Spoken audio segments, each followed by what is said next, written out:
আজকের আলোচনা ডাকসু নির্বাচন আর ছাত্র শিবির বিতর্ক নিয়ে। সাম্প্রতিক একটা ভিডিও বার্তার কিছু দিক নিয়ে একটু কথা বলবো।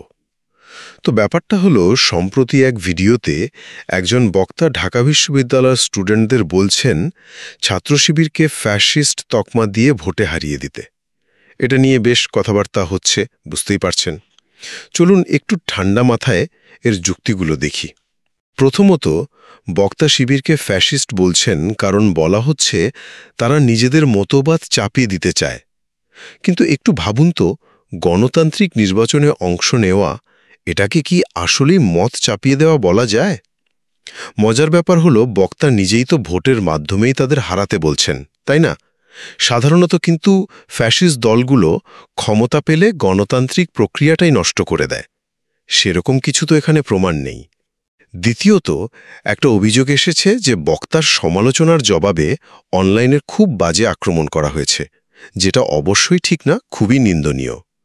তবে প্রশ্ন হলো, এটা কি শুধু শিবিরের সমর্থকদেরই কাজ, নাকি এটা আমাদের দেশের পুরো রাজনৈতিক কালচারেরই একটা ছবি? আবার দেখুন, হেফাজতে ইসলামের আমিরের মতো শক্তিশালী প্রতিপক্ষের সমালোচনায় শিবির চুপ ছিল। বক্তা এটাকে বলছেন হেডাম বা সাহসের অভাব। কিন্তু এটাও তো হতে পারে যে এটা আসলে একটা পলিটিক্যাল স্ট্র্যাটেজি, সুবিধা অসুবিধা বুঝে প্রতিপক্ষ ঠিক করা আর কি। তৃতীয়ত, বক্তার ডাকসু নির্বাচনটাকে দেখছেন মূলত একটা আইডিওলজির লড়াই হিসেবে, আর সেভাবেই ভোট দিতে বলছেন। কিন্তু আচ্ছা, সাধারণ ছাত্রছাত্রীদের কাছে কি কেবল ন্যাশনাল পলিটিক্স বা মতাদর্শই সব, নাকি ধরুন হলে থাকা, ক্যান্টিনের খাবারের মান, লাইব্রেরির সুবিধা, এই যে দৈনন্দিন সমস্যাগুলো বা প্রার্থীরা ছাত্রদের অধিকার নিয়ে কি বলছে, এগুলো তো ভোটের সময় গুরুত্বপূর্ণ হয়ে ওঠে, তাই না? তো মধ্য কথা হলো, মূল ভিডিওতে কিছু জরুরি পয়েন্ট অবশ্যই তোলা হয়েছে, কিন্তু এই আলোচনাটা দেখাচ্ছে যে প্রত্যেকটা যুক্তিরই কিন্তু অন্য একটা দিক বা ব্যাখ্যাও থাকতে পারে। পুরো ছবিটা বুঝতে হলে এটাও মাথায় রাখা দরকার। আগামীকাল ডাকসু নির্বাচন হতে যাচ্ছে। এই নির্বাচনে ঢাকা ইউনিভার্সিটির স্টুডেন্টরা ভোট দেবেন, এবং আমি এই প্রশ্ন এই ইউনিভার্সিটির রাজনীতি এবং সমাজ সচেতন স্টুডেন্টদের সামনে করতে চাই। ফ্যাসিস্ট ছাত্র শিবিরকে তারা ভোট দিয়ে অনেকগুলো পদে বিজয়ী করবেন কিনা? ফ্যাসিস্ট শব্দটা আমি জেনে শুনে বুঝে উচ্চারণ করেছি, সে ব্যাখ্যায় আসবো আমি। গতকাল একটা ভিডিওতে আমি আসলে বলার চেষ্টা করেছি কেন ছাত্র শিবিরকে ভোটে পরাস্ত করতে হবে। এই জায়গাটা খুব জরুরি। জামায়াতে ইসলামী এবং ছাত্র শিবিরের রাজনীতি করার অধিকার, পূর্ণ অধিকার নিয়ে সেই রাজনীতি করার অধিকার বাংলাদেশে আছে। দীর্ঘদিন তাদেরকে সেই অধিকার বঞ্চিত করার চেষ্টা করা হয়েছে। সেই লড়াইয়ে আমি বছরের পর বছর কথা বলেছি শেখ হাসিনার সময়, আমি এখনো বলবো, ভবিষ্যতেও বলবো। কিন্তু আমি জামায়াতে ইসলামী বা ছাত্র শিবিরের, এই ক্ষেত্রে ছাত্র শিবিরকে পরাস্ত করার কথা বলেছি রাজনৈতিকভাবে, যেটা গণতান্ত্রিক চৌহদ্দির মধ্যে, গণতান্ত্রিক বিধি ব্যবস্থার মধ্যে খুবই অ্যাকসেপ্টেড কথা। কিন্তু অবিশ্বাস্যভাবে মারাত্মক সব কুৎসা রটনা হলো। আমার গত ভিডিওর নিচে যে কেউ গিয়ে দেখতে পারে, এটা নতুন না। যখনই আমি জামায়াতে ইসলামী নিয়ে কোনো কথা বলি, আমার নিজস্ব একটা অবস্থান আছে এই দলটা নিয়ে, রাজনৈতিক মতাদর্শিক অবস্থান, বহুবার বলেছি। আমি আবারও আজকে একটু বিস্তারিত বলতে চাই। সেটার নিচে অকথ্য গালিগালাজ, কুৎসিত কথাবার্তা। মজার ব্যাপার, এই কাজগুলো করছে দুটো দল, দুটো আসলে একই দলেরই দুটো শাখা। একটা হলো জামায়াতে ইসলামী বাংলাদেশ, এর সাথে ইসলাম শব্দ আছে, আবার ইসলামী ছাত্র শিবির, ইসলাম নাম নিয়ে এই গালিগালাজ করাই তাদের প্রধান কাজ হয়ে দাঁড়ায়। খুব খুশি হতাম যদি দেখতাম আমার এই মন্তব্যেও শত শত বা হাজারের বেশি মন্তব্য হচ্ছে, কিছু মন্তব্য অন্তত একটু যুক্তি দেওয়ার চেষ্টা, একটু ডিবেটের চেষ্টা, যেটা আমি বলেছি সেটা নিয়ে। না, তারা সেটা করবেন না। এবং একটা খুব বাজে প্রবণতা আছে, এই কথাটা একটু বলা দরকার, আগেও বলেছি আবারও বলছি। জামায়াতে ইসলামের বিরুদ্ধে কথা বলা মানেই কেউ ইসলাম বিদ্বেষী, এই ট্যাগ করে দিলে কারো মুখ বন্ধ করে দেওয়া যায়। কারণ ইসলাম বিদ্বেষী বললে সেই মানুষটাকে, আবারও বলছি, বাংলাদেশে হত্যাযোগ্য করে তোলা যায়। একসময় যেমন জামায়াতকে জামায়াত বা শিবির ট্যাগ দিয়ে মেরে ফেলা যেত, আবরার ফাহাদকে যেমন মেরে ফেলা হয়েছিল, বিশ্বজিৎকে যেমন কুপিয়ে হত্যা করা হয়েছিল, আমরা এসব ট্যাগিংয়ের বিরুদ্ধে কথা বলেছি। মজার ব্যাপার, পুরস্কার পাচ্ছি এইভাবে। আজকে জামাত শিবির আমাকে ইসলাম বিদ্বেষী ট্যাগ দিচ্ছে যাতে আমাকে হত্যাযোগ্য করে তোলা যায়।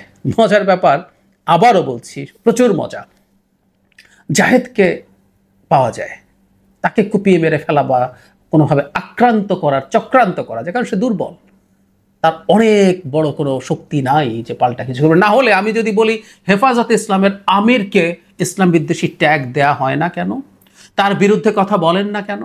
আমি একটু এই কয়েকদিন আগেই খুবই বিখ্যাত একটা উক্তি ছিল, 5 অগস্ট ফটিকছড়িতে হেফাজতে ইসলাম বাংলাদেশের আমির আল্লামা শাহ মুহিবুল্লাহ বাবুনগরী বলেছেন, জামায়াতে ইসলাম একটি ভণ্ড ইসলামিক দল, সহিহ ইসলামী দল নয়।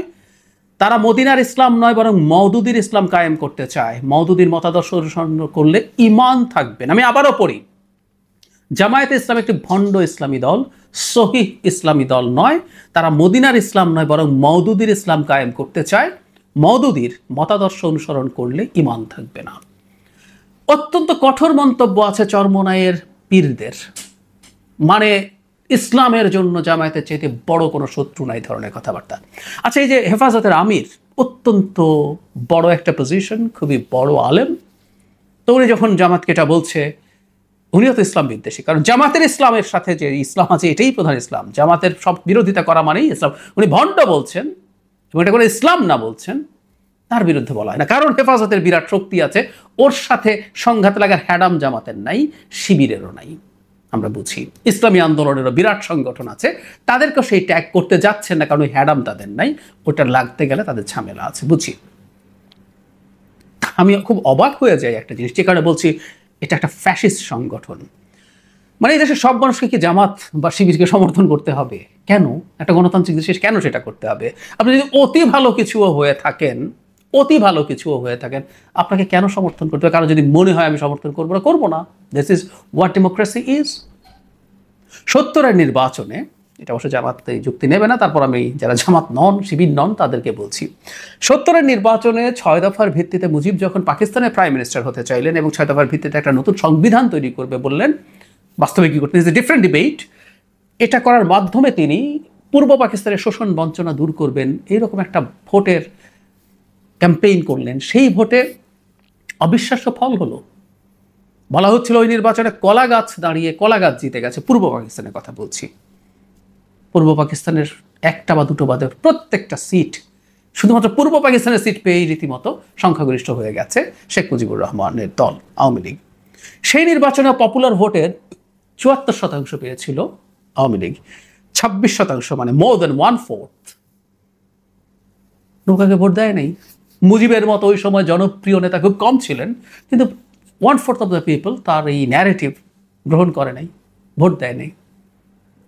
আমি অবাক হয়ে যে আমাদের মনে ক্ষোভ যে কেন তাদেরকে এই দেশের 100% মানুষ সমর্থন করে না, কেন করেন না, সে জবাব তারা খুঁজুন। কিন্তু এই ক্ষোভ থাকলেও না, গণতান্ত্রিক ব্যবস্থা এটাকে সামলে নিতে হবে।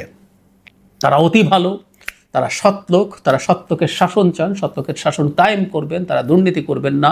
তারা 2001 থেকে 6 দুজন মন্ত্রী ছিল, তারা ক্যাম্পেইন করার চেষ্টা করেন যে এনারা দুর্নীতি করেন নাই, যা যা আছে সব সব করেন। এরপরও যদি মানুষ মনে করে আমি আপনাদেরকে ভোট দেব না, আমি চাঁদাবাজ বা টেম্পো স্ট্যান্ড দখলকারীকে ভোট দেব, এটা মেনে নিতে হবে। এটা না মেনে নিয়ে আমি ভালো, এই ভালো তোমাকে আমি চাপিয়ে দেব, এটা ফ্যাসিজম। একটু সংজ্ঞাটঙ্গা জামাতে বা শিবিরের পড়ে নিতে হবে ফ্যাসিজম কাকে বলে। সুতরাং তারা যে আচরণগুলো করেন সেগুলো যখন একটা গণতান্ত্রিক ব্যবস্থায় করেন, সেই ব্যাপারে যাতে একটু রেস্ট্রিক্ট করতে পারেন নিজকে, পারেন। মুসলিনের সময় বা হিটলারের সময় কি হয়েছিল, হিটলারের নাজি পার্টি কি করেছিল, কেন তারা শ্রেষ্ঠ, কারণ তাদের মতবাদ শ্রেষ্ঠ, সেটা এবার চাপিয়ে দিতে হবে। চাপিয়ে দেওয়া মানেই হচ্ছে ফ্যাসিজম। ইভেন একটা তথাকথিত, যদি আমরা তর্কের খাতিরেও ধরে নিই, করে একটা ভালো মতাদর্শ, আবারও বলছি, তারা বলবেন হ্যাঁ আমাদেরটা তো শ্রেষ্ঠ মতাদর্শ ইসলাম। আমি তো দেখছি হেফাজতে ইসলামের মতো বিরাট সংগঠন, জাহিদের ধর্মর জ্ঞান নাই যথেষ্ট, তাই জাহিদ বোঝে না, বলতে পারেন। তো মহিবুল্লাহ বাবুনগরী, ওনাকে একটু খারিজ করেন দেখি। উনিও তো বলছেন আপনার ইসলাম না, আপনি ভণ্ড, একদম স্পষ্টভাবে এটা মদিনার ইসলাম না, এটা মওদুদির ইসলাম, এটা করলে ঈমান থাকবে না বলছেন। মানে উনি আপনাদেরকে বেঈমান বলছেন, যারা জামাত এবং শিবির করেন, তাদের মতাদর্শে বিশ্বাস করেন, আপনারা বেঈমান বলছেন আপনাদেরকে। কিছু একটু করুন, বলছি করবেন না। সো আপনি যেটা ইসলামের নাম নিয়ে সামনে এনে যখন এটা নিয়ে কথা বলা হবে, এটা নিয়ে যখন এত গায়ে লেগে যায়, তাহলে গণতান্ত্রিক ব্যবস্থা আপনি কাজ করতে পারেন না আসলে।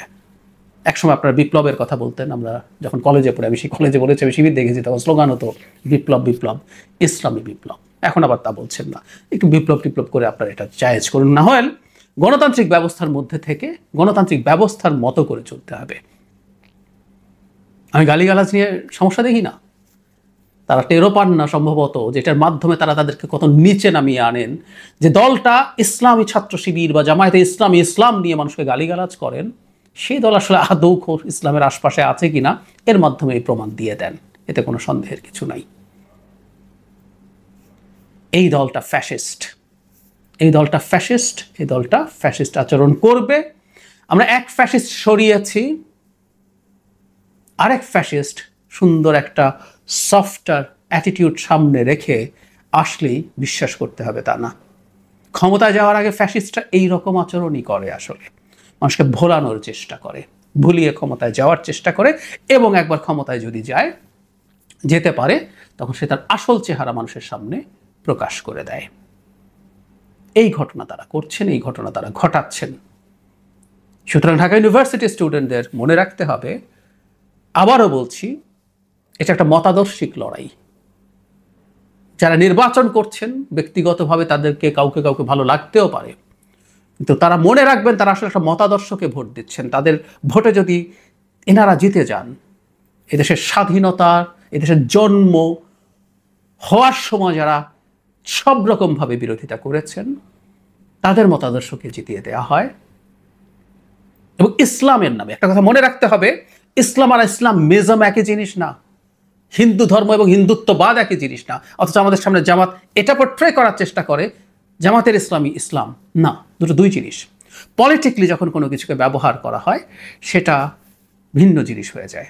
আবার পলিটিক্যালিও যদি করতে চানও কেউ, যেমন ইসলামী আন্দোলনও তাদের পলিটিক্যালি ইসলামকে ব্যবহার করতে চান, তারাও তো জামাতকে বলছে নাকি, আমি বলছি না তারাই সঠিক বলছেন, তো তাহলে নিজেকে যে এত কিছু সঠিক মনে করা এবং সেটার উপরে ভিত্তি করে অন্যদেরকে ইসলাম বিদ্বেষী বলে ফেলা, এগুলো ফ্যাসিস্ট আচরণ তারা করছেন, তারা করছেন। এবং ঢাকা ইউনিভার্সিটির স্টুডেন্টদের মনে রাখতে হবে, খুব ভালোভাবে মনে রাখতে হবে, একটা উদার গণতান্ত্রিক পরিবেশ যেটা তাদের ওখানে আছে এবং বাংলাদেশের এক ধরনের রিফ্লেকশন ওই ইউনিভার্সিটিতে হয়, থাকে, সেই জায়গায় তাদেরকে তারা হতে দেবেন কিনা, আসতে দেবেন কিনা। আবারও বলছি, বিষয়টা পলিটিক্যাল, বিষয়টা পলিটিক্যাল। রাজনৈতিক বয়ানের মাধ্যমে, ভোটের মাধ্যমেই জামায়াত এবং শিবিরকে পরাস্ত করার কথা বলছি। তাদের রাজনৈতিক অধিকার, আবারও বলে রাখি, আপনাদের সব গালিগালাজের পরও যদি কোনোদিন দেখি জামায়াত এবং শিবিরের উপরে কোনো অন্যায় হচ্ছে, তাদের পলিটিক্যাল বা সিভিল রাইটস বা হিউম্যান রাইটস লঙ্ঘিত হচ্ছে, সবার আগে যে কজন মানুষ প্রতিবাদ করবে, সেটা নিয়ে কথা বলবে, আমি তাদের মধ্যে থাকব। আমার পুরনো ট্র্যাক রেকর্ড আছে, যে কেউ দেখতে পারেন। কিন্তু মজাটা হচ্ছে, এনারা এতটাই ফ্যাসিস্ট মেন্টালিটির, ওই অতীত তাদের মনে থাকে না। তাদের এখন কিছুটা ক্ষমতা হয়েছে মনে করছেন, তাদের একটা ইলিউশন তৈরি হয়েছে, তাদের বিরাট সমর্থন হয়েছে, বিরাট হ্যাডাম হয়েছে। সুতরাং এখন তার বিরুদ্ধে আর কথা বলা যাবে না, যৌক্তিক আলোচনা করা যাবে না। গালিগালাজ দূরেই থাকুক, যৌক্তিক আলোচনা করা যাবে না, করলেই তাকে গালিগালাজ করতে হবে। এবং গালিগালাজে যেটা বারবার বলছি, একটা ভয়ঙ্কর কাজ তারা করেন, ইসলাম বিদ্বেষী ট্যাগ দেন। এটার উদ্দেশ্য খুব ভয়ঙ্কর। আপনি মানুষকে হত্যাযজ্ঞ করে তুলতে চান।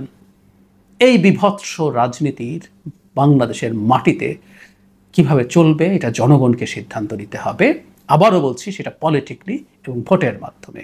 আমি বিশ্বাস করি, আমি আশা করি ঢাকা ইউনিভার্সিটির স্টুডেন্টরা যারা ভোট দিতে চান নাই, তারা ভোট দিতে যাবেন, যত বেশি সম্ভব যাবেন, বিশেষ করে নারীরা যাবেন। আপনাদের নারীদের জন্য একটা স্মুথ পরিবেশ থাকা বা অন্যরাও ক্যাম্পাসে একটা লিবারেল গণতান্ত্রিক চর্চা থাকা, সংস্কৃতির চর্চা থাকা নিশ্চিত করার জন্য ছাত্র শিবিরকে পরাজিত করতে হবে। বাকি যারা আছে যে কারো মধ্য থেকে বেছে নেন। আমি গতদিন ভিডিওতে বলেছি, এরা প্রত্যেকে এক একজন অসাধারণ অসাধারণ ছেলে মেয়ে। শেখ হাসিনার বিরুদ্ধে দীর্ঘ লড়াই করেছেন এবং জুলাই আগস্টেও রাস্তায় দাঁড়িয়ে লড়াই করেছেন, এদেরকে আমরা চিনি। আর শিবিরের কে কে ভেতর থেকে কি কি করেছেন, এই জুলাই আগস্টেও চেহারা দেখাতে পারেন নাই, তাদেরকে ভোট দিয়ে জেতানোর চিন্তা করছেন। আর যারা টেস্টেড, যারা জীবনের ঝুঁকি নিয়ে চেহারা দেখিয়ে নামিয়েছে, শেখ হাসিনা থেকে গেলে এদের প্রত্যেকের খবর হয়ে যেত। জাস্ট এদের মধ্যে থেকে যে কোনো একজনকে বেছে নিন। আশা করি ঢাকা ইউনিভার্সিটির স্টুডেন্টরা হয়তো অনেকে সিদ্ধান্ত নিয়ে ফেলেছেন, তেমন কোনো নতুন করে কিছু হবার না, কিন্তু যারা অন্তত ভোট না দেওয়ার চিন্তা করেছেন তারা ভোট দিতে চান।